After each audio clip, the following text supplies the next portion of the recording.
തപസ്യ എന്ന് പറഞ്ഞാൽ ഇഷ്ടമല്ലാഞ്ഞിട്ടും ചെയ്യേണ്ട കാര്യങ്ങൾ ചെയ്യുന്നു, അതിനെയാണ് തപസ്യ എന്ന് പറയുന്നത്.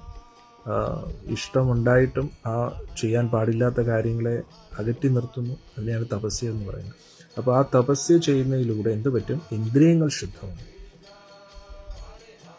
കാണാൻ പാടില്ലാത്തത് കണ്ണു വെച്ച് കാണരുത്, കാണേണ്ടത് കാണാൻ ശ്രമിക്കുക. അതായത് ഭൗതികമായിട്ടുള്ള വസ്തുക്കളിൽ ആകർഷണം തോന്നാതെ ഭഗവാന്റെ രൂപം വീണ്ടും വീണ്ടും കാണുക. അപ്പം കണ്ണ് ശുദ്ധമാകുന്നു. ഭൗതികമായിട്ടുള്ള കാര്യങ്ങൾ കേൾക്കാതെ ഭഗവാനായിട്ട് ബന്ധപ്പെട്ട കാര്യങ്ങൾ കേൾക്കുക. അങ്ങനെ നമ്മുടെ ഓരോ ഇന്ദ്രിയങ്ങളും വെച്ച് തപസ്യ ചെയ്യുമ്പോൾ എന്തു പറ്റും? ഇന്ദ്രിയങ്ങൾ ശുദ്ധമാകും.